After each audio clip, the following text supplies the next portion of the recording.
setting up.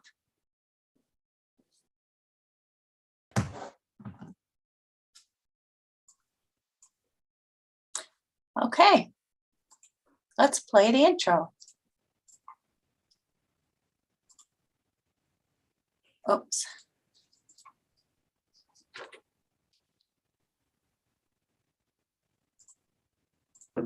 Share screen.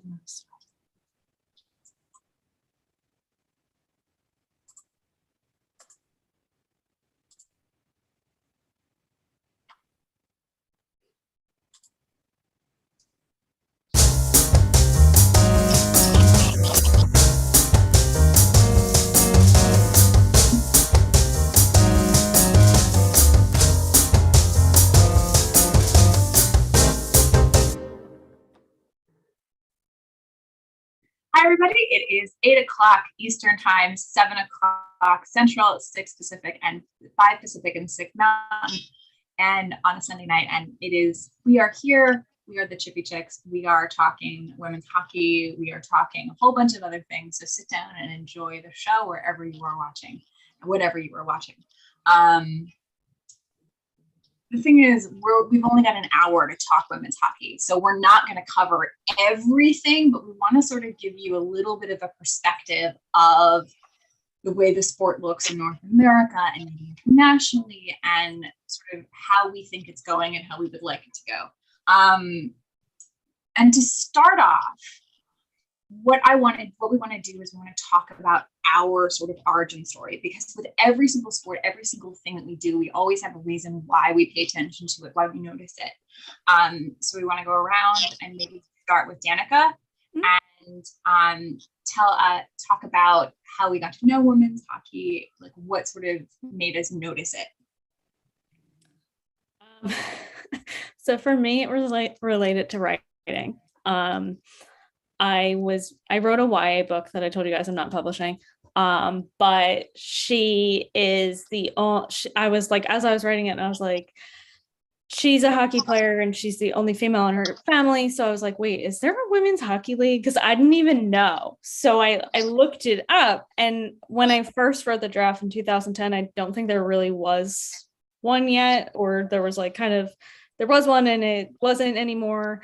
And then I had found out about the NWHL maybe a couple of years. I had stopped writing for a couple of years.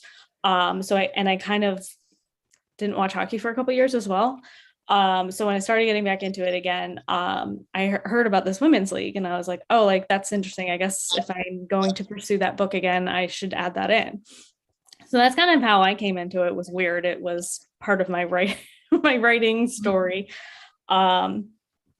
So, and I like the Riveters because I'm in the Philly area. We don't have a Philly team, and that was the closest one.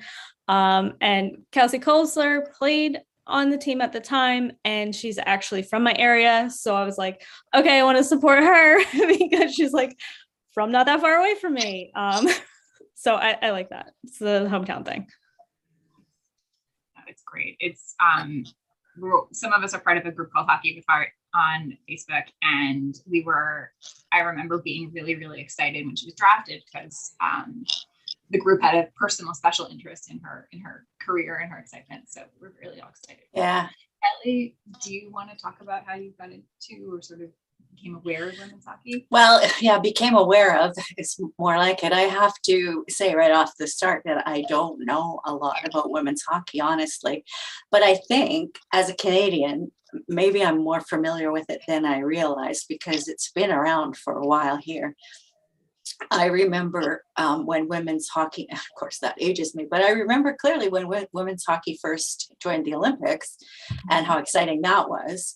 And it was exciting because there's been local players on the Olympic team, women's Olympic team, which gives you a little bit of a connection. And so, the players that I admired going way back to like Hayley Wickenheiser and Cassie Campbell, and a little more recently, Jennifer Botterill, who is from Winnipeg, and Sammy Jo Small is from Winnipeg, and she has been a really good ambassador for hockey, and she does a lot here still in the community in Winnipeg for women's hockey. So, but that's the extent of what I knew. Was like every 4 years when the Olympics come around, I would watch women's hockey. And that's all I really knew about. And then I started to hear talk about, the professional women's hockey leagues, but I have to admit that I didn't really pay that much attention to it. And I know some of the chatter about it and, some of the frustrations that the hockey players have felt about the pay and the benefits and how it's like nowhere even comparable to what professional men hockey players make. So I'm kind of, aware of it in the background. I don't know a whole lot about that though. I did a little bit more research when I was writing my last book, which has a heroine who was a hockey player and tried to be a professional women's hockey player. But in the end, she still is in hockey, but does something different. So I had to look up a few things and do a little research around that. And I learned a little bit more. But that's really kind of the extent of my knowledge, is like Olympics, which is good. It's like, that's I mean, you think about like just sort of popping in like the recent ratings, like on at least in the United States, NBC, like best top ratings for the gold medal game. This is like what was it like the highest rated hockey game on NBC? Yeah. Like in the past couple of years. Awesome. Like that is amazing in the United States. And like clearly, like as leagues are getting more coverage on TSN and on Sportsnet as well in Canada, I'm guessing like it's kind of an amazing thing to see. Fortune, do you want to? Sure. So for me, I was a little bit younger. So there wasn't, girls hockey when I was a kid, but there was a girl that I went to school with in junior high and she played ringette. And I was just thought it was the coolest thing ever. And I tried to, I asked her, because I was probably like 12 or 13 at the time. I was like, why don't you play hockey? And she's like, there's no such thing as girls hockey. So I've been kind of following it since then, because the evolution of women's hockey has kind of been amazing. And it really came to a head for me, I think in the 2002 Olympics, when I actually had a friend who just kind of like, I was in university at the time, so there's a lot more, that camaraderie and like the rah-rah and everything's happening. And I had a friend who just decided he was going to go down to the Olympics, and he phoned us. Like we were probably at a bar watching, and he phoned my cell phone, whatever that was at the time, maybe like a BlackBerry, and said, hey, I'm watching hockey at Salt Lake. And we were just like, well, that's cool. And it just grew from there. Like, I love, like, Calgary's such a hockey town. And I think one of the affiliates of Team Canada is there. So I've had a lot of exposure to it. Have I been following it as much as I should be? Probably not. No, it's one of those things where like, you have to sort of find a reason to it, right? Like, whether it's the Olympics, whether it's a friend, whether it's writing, whatever it is, like you have to sort of like with everything. And even especially like, I think with women's hockey, like over the past couple of years, like you have to sort of reach a bit harder to find it. And especially as you're following it, like on the off years, right? Like, in the times where not very many people knew about the CWHL or the NWHL, now the PHF, like, or it was the things were not broadcast, like things were not shown, things were not accessible. And now these days, like it's easier to follow. Like it's not just a random, like, oh, by the way, kind of a thing, which I'm really thrilled about.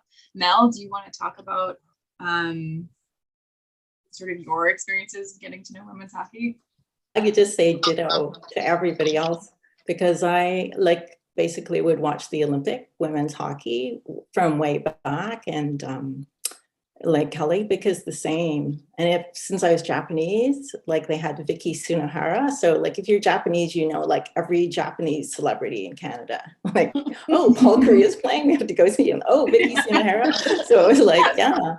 But then I guess around 2010, I started writing a book about a woman hockey player. So it was the same as Danica. Then I really had to get down and research and see, if you play, what it's like to play, what the rules are, and what possibilities there are for you after. And so for the heroine in 2010, there weren't a lot of possibilities. There was kind of this fledgling league, and they had a Vancouver team, but they went out of business. So it was really kind of like hanging together by a thread, and then I think went under and then came back. So it's the league, the professional league has been reincarnated. I mean, when you say like the initials, I hardly know what you're talking about, because seems like there's been so many different incarnations. It's definitely been sort of an evolution in terms of like who's playing how the leagues are organized, who's in charge of them. Like for me, when I started, the CWHL, which is the Canadian Women's Hockey League, I forget who it was founded by, but it was, it had how many? It's like 5 teams, 1 in Boston, 1 in London, 1 in Toronto, 1 in Montreal, and I think 1 more. And that league had been going for a couple of years. There was no pay for players. It was a small league, and I remember seeing a little bit about it because I had reviewed a book called Game Changer, I want to say, by Linda Eicher, for the dearly departed site Heroes and Heartbreakers, and she talked a little bit about professional women's hockey, and I was like, what? Because I was by this point, up to my neck in my Rangers fandom, and I knew a bit about, watching the Olympics as well, but when I read this book, I got really excited because I was like, wait a second. And then someone who was somewhat high profile in professional hockey had gone to one of the Toronto games, and I was really excited because I really was excited to hear about it. And right around this time, Danny Rylan wanted a CWHL team in New York. The CWHL, for whatever reason, again, you can look up the statistics and the information, said no. She, as a result, founded the NWHL, the National Women's Hockey League, based in the United States. There's the Metro Riveters at the time, the New York Riveters, who played in Brooklyn in the early stages of the games, the Boston Pride, the Buffalo Buttes, and Riveters, Pride, Buttes, and the Connecticut Whale, who are tonight actually attending the Rangers Canucks game. And these 4 teams, they started this league, and it was really, really cool because even though I didn't make it to a game, which is actually I didn't make it to a game until later on, but I remember being really, really excited that I was able to follow the league and sort of how it developed at the very, very beginning and sort of slowly got to where it is now. But one of the really cool things that we were talking about, and I know both you, Mel, and you, Kelly, were talking about this, and actually you did too, Danica. There are some really, really cool names in women's hockey that they are doing amazing things, that there are names to watch, players to watch. And we've all sort of found players whose journeys that we're following, the names that mean something to us for whatever reason. Danica, you mentioned Kelsey Kolzer, who was a Riveter for a time, and she is fantastic. She's now coaching at Arcadia. Yep. Which is right near me. Oh my God, it's fantastic. And then Kelly, you said Jennifer Botterill, who is actually broadcasting for MSG Networks for the Islanders. Yeah. Kind of awesome. And Sammy Joe Small, and who else? Cassie Who did I mention? Cassie Campbell, also a broadcaster now. Yep. Mm-hmm. And then Mel, who were you saying? Who were you mentioning? Vicky Sunahara. Podcasting like MSG Networks. Yeah, some really, really amazing names. And of course, we add to that players like Angela James. We add contemporary stars like Madison Packer. I think about Ellen Weinberg, and I think about Tara Hoffman, who currently plays for the Toronto Six in the PHF, but she was the Riveters goaltender for a while. There is a ton of names. Soroya Tinker, also a former Riveter, now playing for the Toronto Six. There's just such a really, really wide range of players and stories to follow. It's just a great, it's wonderful to see, whether you're watching the PWHPA, the Professional Women's Hockey Players Association, and their scrimmages, the bottom line is that the player talent pool is humongous. But one of the interesting things I think about a lot is that a lot of the players that are playing in the PHF don't necessarily always get the chance to play in the Olympics. That a lot of the national teams draw their playership from universities and the PWHPA, which is a really interesting concept to talk about.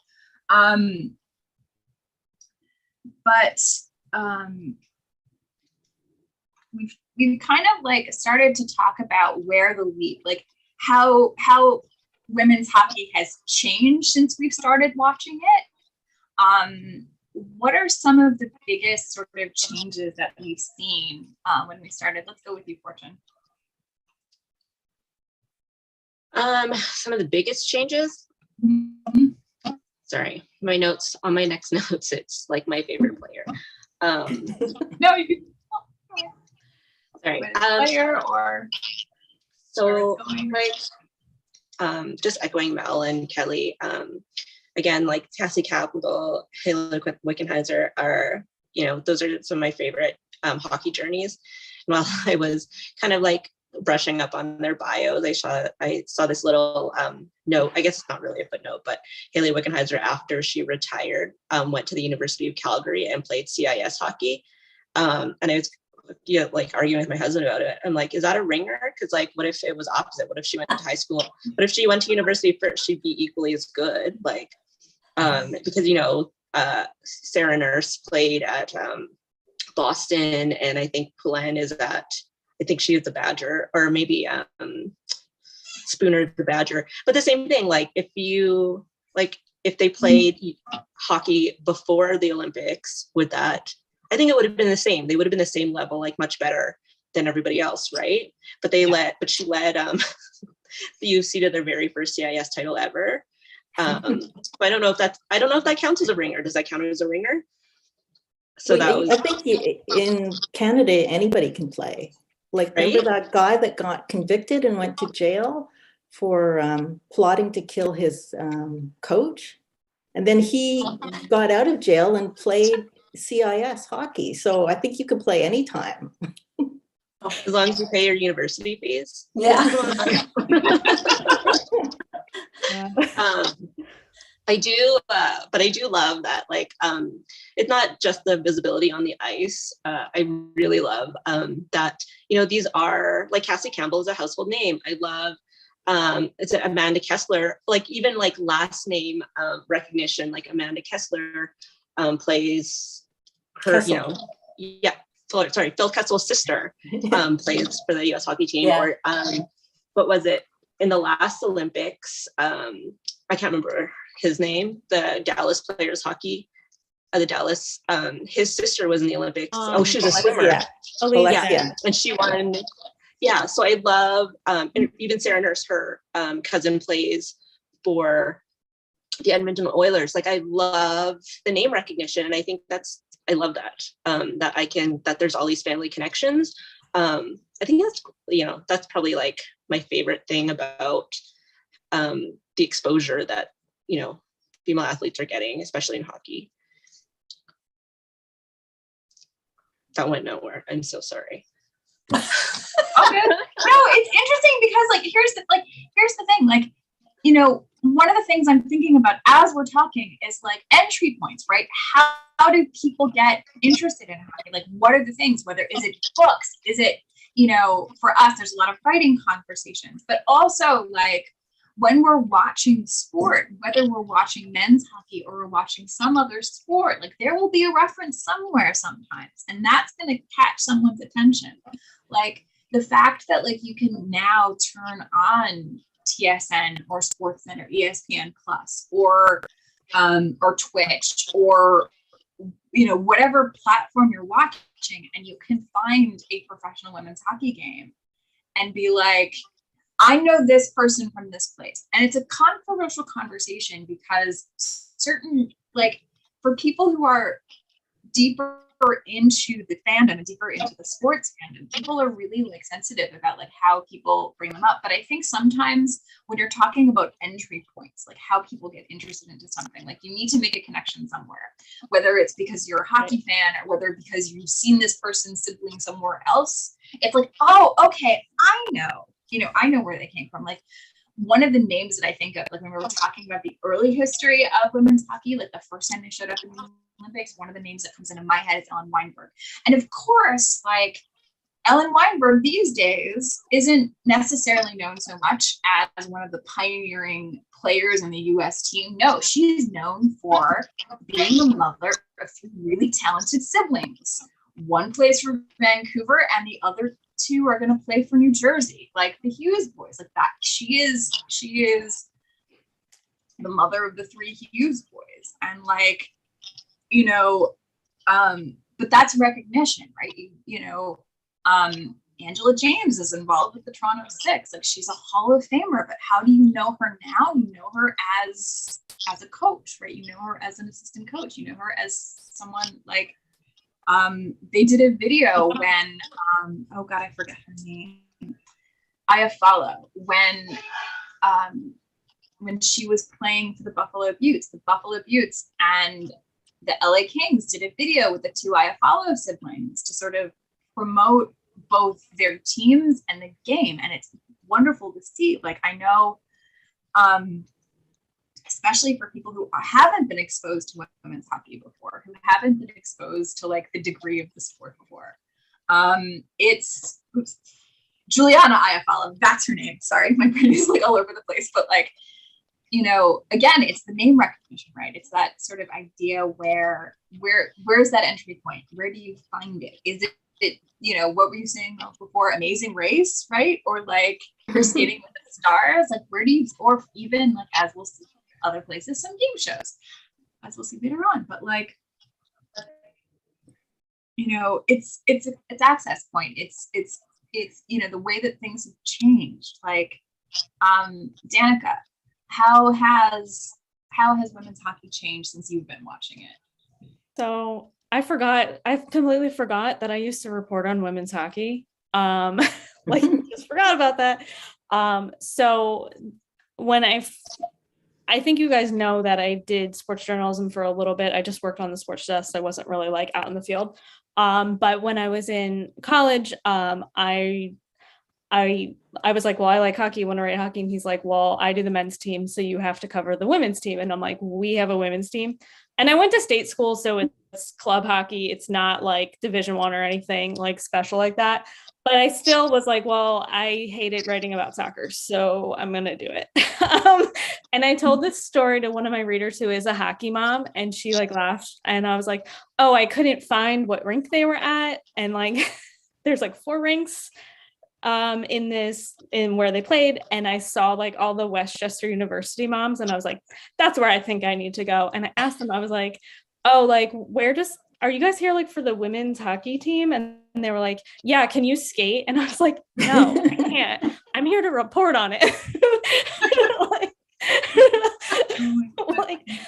And one time I brought my friends that I think were very intoxicated, and they brought like cowbells and stuff and were like making noise. And these girls had never experienced that before, because it's just like club hockey, and the only people that are there are like their moms. And I'm like, can you guys please stop? You're embarrassing me. So like, I totally forgot about that. So I did that for a while before I kind of figured out that sports journalism was not where I wanted to go with my day job situation. But when I started watching the NWHL, I was like, oh, I really miss like writing about women's hockey. And I think that's probably a kernel of what I started writing more, and why I went back to potentially publishing that book. I don't know if I will, but so I forgot about that. And I wanted to talk about that because I did have experience reporting on women's hockey and seeing women players playing. Did they appreciate your reporting? Yeah, but I think it was just really weird for them. They were just, what is happening? Because they were just like this little club team. It wasn't anything major. But I think they did appreciate that I was writing about them, because I don't think people knew that we had a women's team. And the men's team was cool to see your name out there. Yeah. And the men's team was like a club too. It was club hockey too. It wasn't, I mean, I just went to skate school, but it's not a big hockey program there.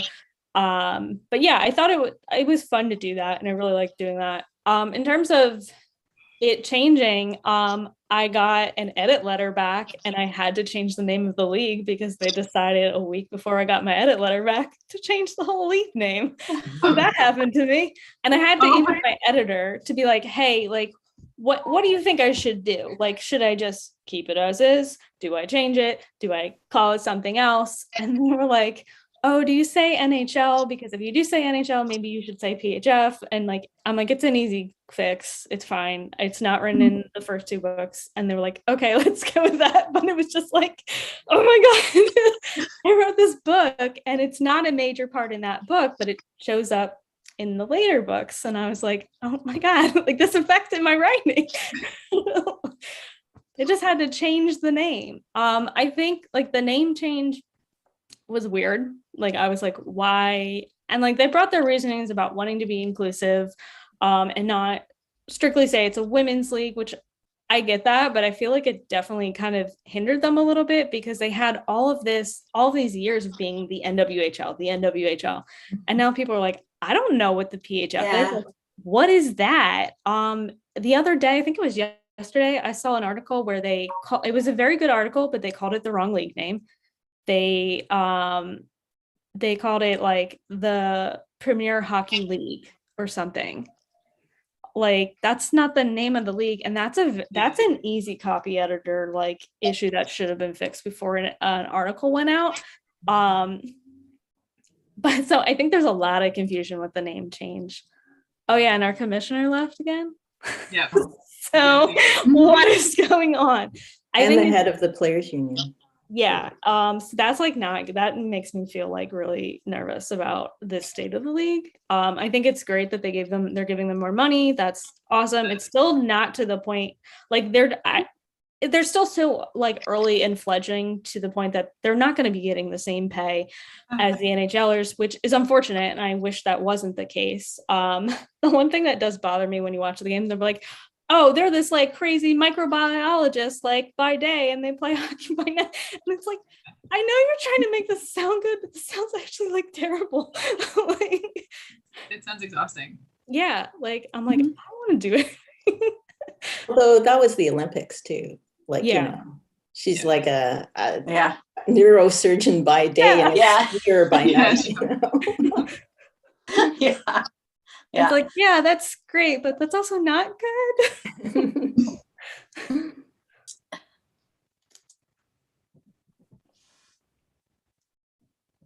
Mel, what about you? Like, what are the changes that you've seen since you've started to notice the league and sort of even the Olympics too? Like, I don't think that I'm expert enough to say the changes. The only thing I would say is I was really interested after this Olympics on the sports radio. They were talking about players that could go into NHL management. So Marie-Philippe Poulin was discussed as a person, you know, that I think the Montreal Canadiens were interested in having in their organization. So it's nice that their experience in hockey is just being seen in a general way and that they could get really good management jobs coming out of it, which you didn't hear before really. I think we talked about a few women before who had done things, but like Hayley Wickenheiser, I think getting hired by the Leafs was a really a big deal. And I just read her autobiography, which was a kind of a biography, and it was business lessons too. It was pretty interesting, but it was really interesting how hard she worked and why she had made decisions, like why she went to play in Finland and things like that. So obviously, like a lot of these people, maybe because they have to work jobs, they're very smart. They're very hardworking. They're good multitaskers because they're basically having two careers at once and trying to stay in shape and work and support themselves and then maybe take off if they have Olympics. So they're already really good time managers and they would be good managers in hockey. That's a really good point. Yeah. because basically they are doing two jobs, if not more. And some of them are even like starting families. Yeah. And that doesn't stop them from playing hockey. Yeah. Yeah. I mean, like moms just say that, how they learn to be such a good multitasker. Yeah, right. Kids. So yeah, if you're doing that and playing hockey and having a job, it's just crazy. Yeah. That's definitely been a change that I would say. And again, like Mel, I'm not an expert on this, and I probably don't have much to offer in terms of changes that I've seen, but definitely women moving into management positions with NHL teams is a huge change. And that's such a great thing to see. When I wrote one of my first hockey books back in probably 2010, or maybe I think it was probably 2011 maybe. Anyway, I wanted a female character who was a hockey player, or had been a hockey player, but at that time there weren't opportunities for women in professional hockey. So her story was, I can't play hockey professionally for the rest of my life, so I'll work in hockey. And she ends up working in communications for a hockey team. And then compare that to last year when I wrote Me Under the Mistletoe. Again, wanted a character who was a female hockey player. And this time there were opportunities for women to be professional hockey players, except she played for that Vancouver team that became defunct, and the league goes under, and things are changing all the time. And so there's progress there since in those years that I've been writing, but still not as much as there probably should be. Yeah. Yeah. That you don't have the chance to play the game that you really love and make a good living at it. Yeah. I mean, we're talking about Cassie Campbell. I think of AJ Malesko as well, and Jennifer Botterill, and like people moving, and like even Kendall Coyne Schofield had a moment where she was broadcasting as well, and like you didn't see that as much before, but now you do. You see the great sort of women's players now doing a lot of broadcasting, and I even love like as the leagues have moved, at least the NWHL and the PHF has moved from just a Twitter sort of thing, just watching games on Twitter, which is great because then you can see them anywhere, to ESPN Plus. A lot of the broadcasters have moved with them. And so what you're seeing this whole crop of journalists who've been covering the league from the beginning, getting the opportunity to strut their stuff, to show what they're capable of to a wider audience. And one of the people I think about a lot is Erica Ayala, who was an original Riveters broadcaster, original Connecticut Whale broadcaster, who is now on ESPN Plus, and you saw her dispatches from Beijing covering the Olympics. Like, I think about so many of these amazing broadcasters and journalists, like Ann Tokarski, who did this amazing intro piece for I want to say like the Ice Garden, and the Ice Garden itself run by Michelle J, like, and the Victory Press. And I think about Melissa Burgess, like all of these great journalists who are having these chances to cover this league and know it really, really well. Mike Murphy is another one I can think of. Shanna Goldman, who's covered a whole bunch of different teams. She now covers the Devils as well for the Athletic, but like she's done, she's covered the Riveters and the Rangers and a whole bunch of other like teams for various places. And Dan Rice, who also covers the Devils, covers the Riveters, has been like a mainstay in terms of some of in terms of like coverage. Danica, do you have any favorite places to find coverage of the like favorite broadcasters that I missed? No, I think you got them. Well, Marissa Guglielmi, I think her experience with writing for the NWHL for 7 years helped her to get the job with Seattle, who unfortunately they did fire her.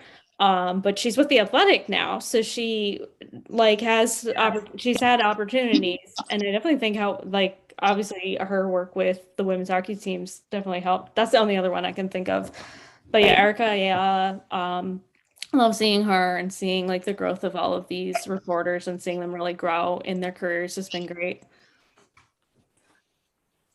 I enjoyed that about the Olympics this year too, was seeing so many, well, and I'm watching Canadian channels obviously, but a lot of women hockey players broadcasting about the women's hockey team. I think it gives a unique perspective because like they know like what it's like, and sometimes you get like the male broadcasters that like don't know like how it's different or don't know like why did they even have Kelly Rudy in there anyway? Okay.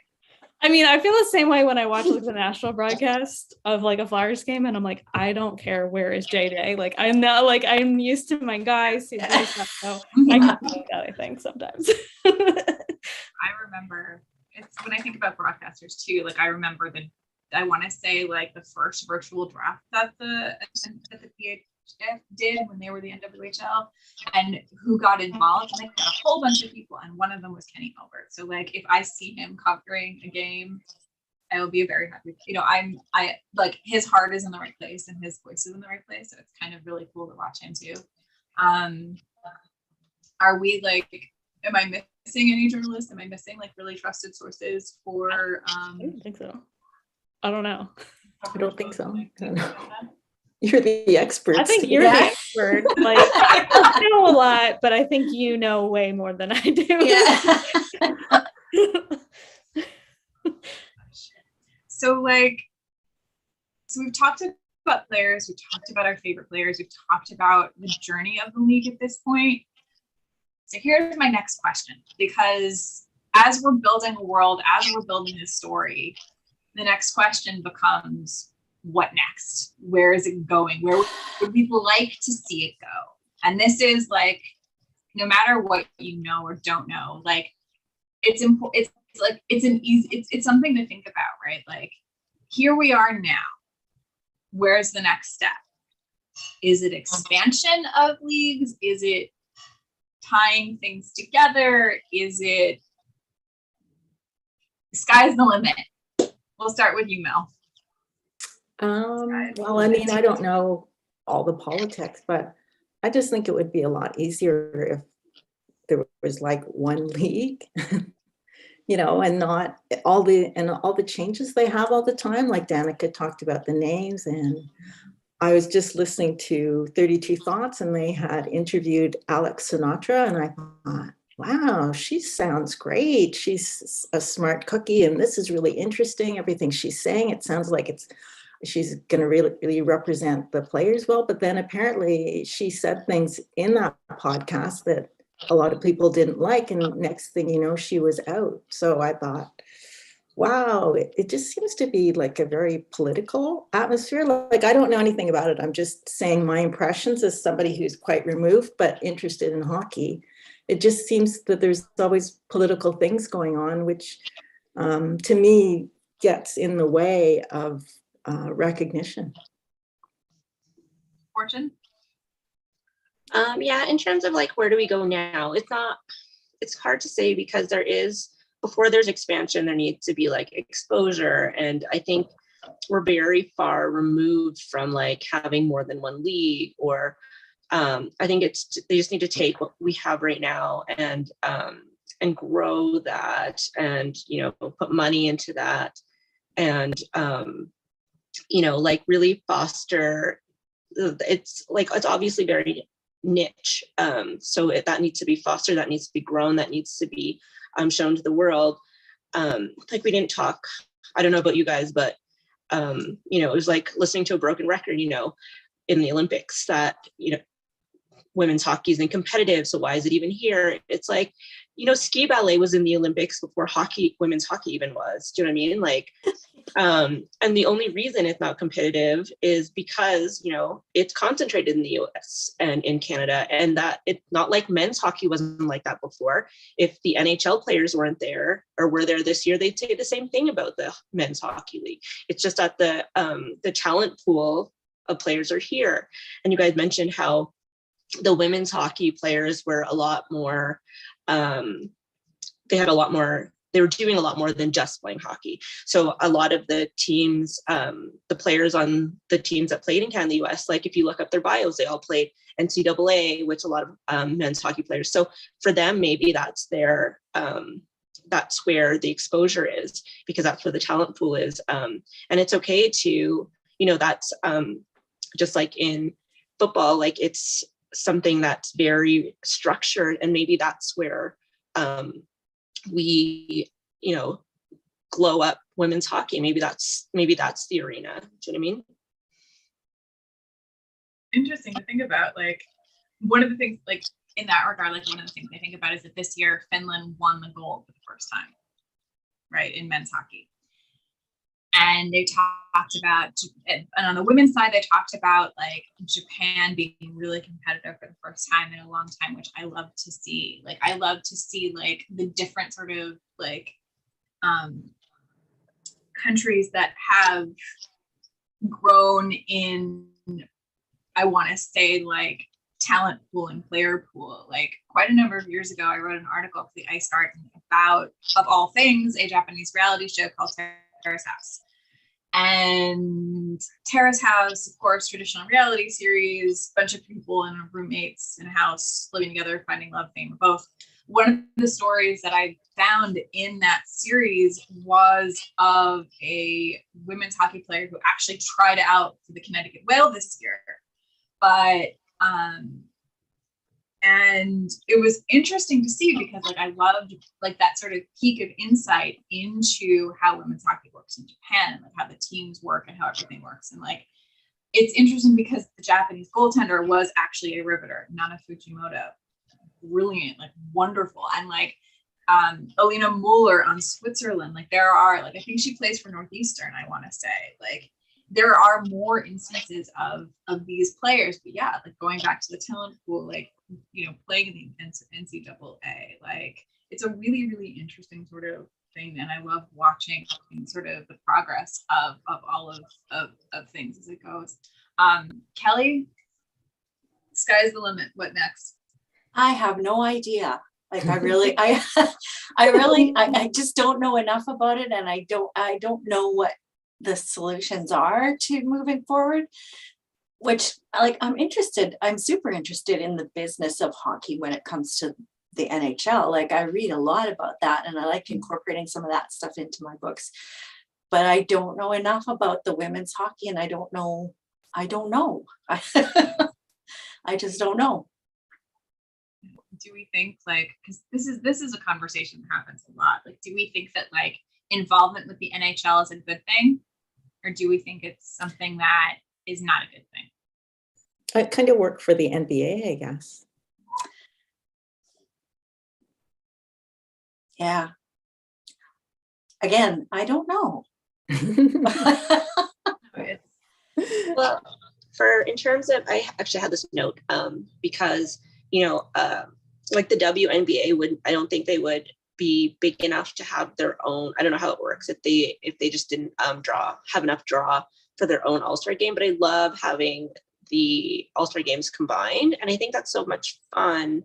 And it gives it more of a fun atmosphere, and people who normally wouldn't watch the WNBA or women's hockey are now, you know, learning players' names, seeing how good they are. I didn't get to say this earlier, but I feel like watching women's hockey is a little bit more finesse to the game as opposed to like just brute strength. And I think it's a lot of fun to watch them because you can speak to the nuances of their game as opposed to just, you know, like rubbing somebody up against the boards or whatever. I think like my husband, like I said, he played hockey his whole life and he loves watching women's hockey. He thinks it's so much more exciting than watching the men's hockey. Just because there's things you don't see all the time. The game is much different. So one thing about that, I watched the Rotors game on Saturday, and you can hear them like yelling across the ice in their broadcast. So you get like, it feels, I don't know, it's like different. You can actually hear them yelling at their teammates, like hear that, like what they're saying on the ice. So it's like a little bit different. And I kind of like that atmosphere about it. In the before, I've actually been to two. Unfortunately, I would like to have gone to more, but like life happened and all the things happened. But like, when the Riveters started playing at Barnabas Hockey House, which is, so there were two games. The two games that I went to were two games that the Riveters played at the Prudential Center, which is where the New Jersey Devils play. And I made sure that those were the two games that that game each year that I went to, because it was important for me to sort of be there in those moments where they were looking for attendance, where they were looking for people to kind of try to fill the arena as much as they could. And it was just a really, really amazing atmosphere. Like you heard, again, like you heard people, excited like about it. Like one of the things I will always remember, and this kind of also ties into the future of the game, the growth of the game. I was sitting there, and in front of me were these little girls with their families, and the two of them made a cheer, and the cheer was the following. I'll see if I can remember this because it's stuck in my head. 2, 4, 6, 8. Who do we appreciate?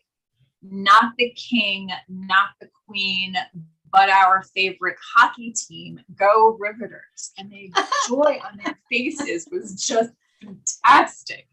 And I'm like, that's it. This is the future of fandom of women's hockey. Like, this is it. This moment right here. And I was like, I love the idea of having events for older fans, but to have that moment with these little girls like cheering their heads off at this game, I was like, yes. There was a graphic novel that they made to promote the NWHL, and it was all about like, I think they were like in middle school. I think it was called Kicking Ice. I have it somewhere. Yes. Yep. So that reminded me, and it was like really all about these girls, like that they're going to watch the Whale, and like they want to play for the NWHL, and it was like really showing the future of like inspiring these kids that they can be a hockey player too, and it's not just for the boys. So yeah, I want that for them. Kind of amazing. But that actually slides into the very quick segue of books. Book recommendations. Do we have book recommendations to talk about? We do. Yeah, all right. Who would like to start? I can, if you want me to. So I have two. One is Out on the Ice by Kelly Farmer, which is a women's hockey league. I think originally it was written as the NWHL, but her publisher had her just change it to like the North American whatever. As a bisexual woman reading that book, it's not as steamy as I like to read, but I still really appreciate it because the bisexual rep on it was so accurate, and like a lot of people felt like it was overkill, but I did not, because I was like, no, this is what we experienced. So especially as a bisexual person whose partner is a man, I reading all of the stuff about Pick a Side, I loved reading that about it. So I really wanted to shout out that one. I know there's a second book, but I haven't read it yet. And then the other one, my critique partner, Kat Obi, is also a hockey player. She just plays in rec. So she does write a lot of women hockey players into her books. But she wrote one with an emergency backup goalie that's a female. And that one's called Hockey Hero. That's one of her novellas. She has like 3 different series going on at once. But I wanted to at least point out that one because it's just an interesting take on like a female hockey player. And I definitely think she was inspired by like the David Ayer stuff, like with the e-bugs. So I love that she wrote about that. Kelly, do you want to go next? Yeah, sure. You already mentioned one of the books that I definitely made an impact on me, and that was Linda Eicher's. But here's another book that I really enjoyed that featured a female hockey player, and that is 4Player by Kate Meader. So I love all of Kate's books, whether or not the hockey or anything.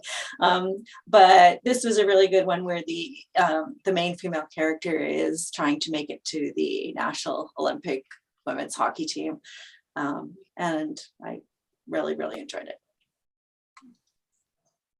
And I guess I should mention, we also made a list of all the hockey romance, not all, many hockey romances with female hockey players, and I'll post it after after the live stream's over, because there's so many. We could I mention had a them all. lot. Yeah. It's great. I mean, it's great to see.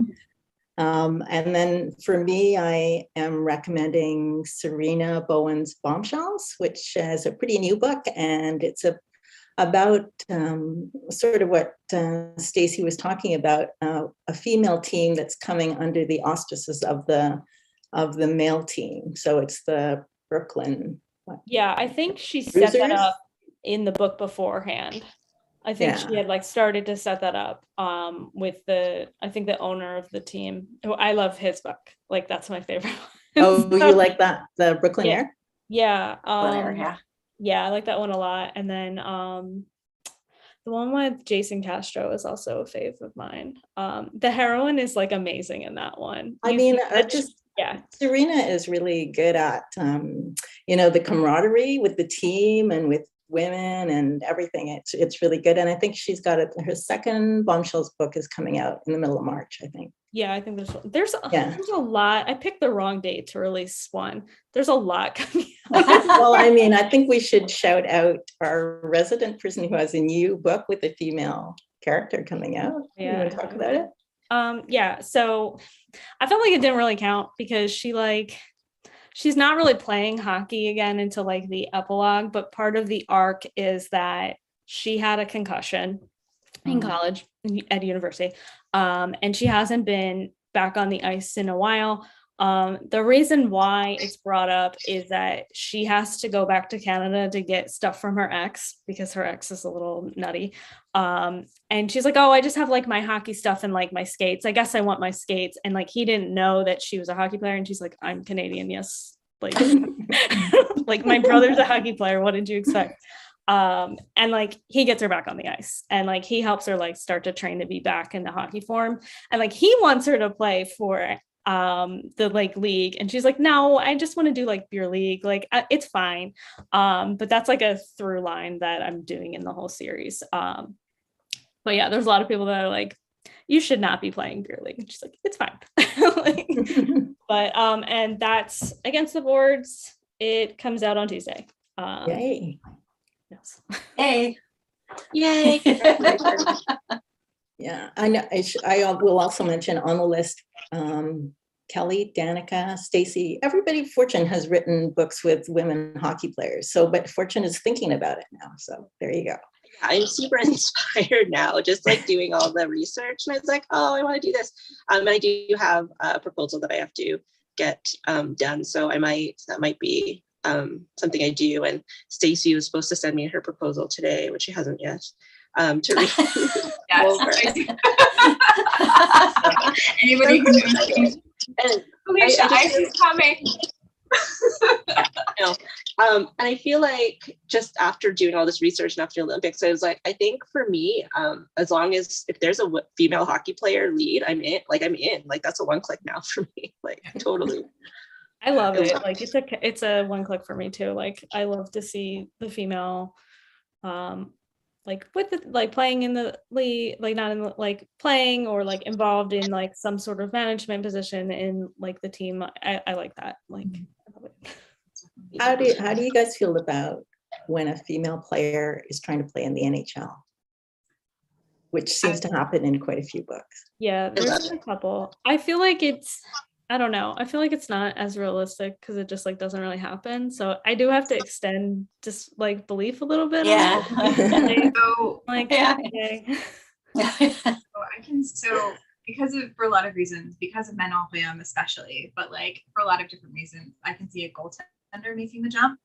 And actually that's kind of the slow plot line that starts to build in Caught in the Crossfire, which sits in the Roughing It anthology with Isabel Kelly and Kennedy McClear, and sort of is sliding through into My Last Girl Standing series that's coming out with Thule, but it's that plot line is that came into the